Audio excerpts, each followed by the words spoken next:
Survivors of the surprise Japanese attack on Pearl Harbor gathered today to remember the 2,400 people who lost their lives exactly 70 years ago. It's a day one local veteran will never forget. Your KMIR 6 News at 5 starts right now. Right here, right now. You're watching the Valley's fastest growing newscast. This is KMIR 6 News at 5. It's forever the day that will live in infamy. Exactly 70 years ago today, the Japanese attacked Pearl Harbor and pulled the U.S. into World War II.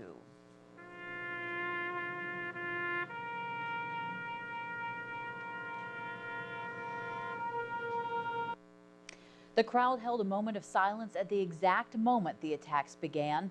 Planes then flew over the site. About 3,000 people, including about 120 survivors, gathered to mark the anniversary at the Pearl Harbor Visitor Center. The death toll on December 7th, 1941 was staggering. More than 2,400 people lost their lives.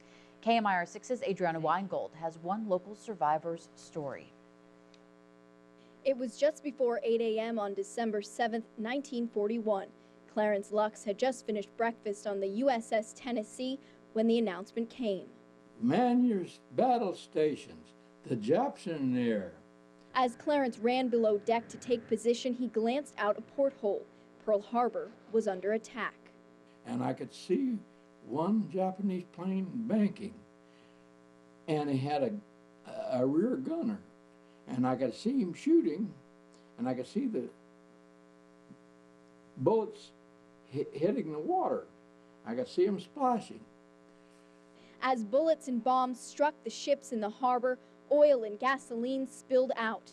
Clarence recalls ammunition exploding, the entire harbor ablaze, creating a death trap around him. It wasn't very long until the whole bulkheads around me shook like this, and I thought the bulkheads were going to come in. Clarence's ship, the USS Tennessee, was attached to the ill-fated Arizona. His job, to make sure the burning oil stayed away from his ship.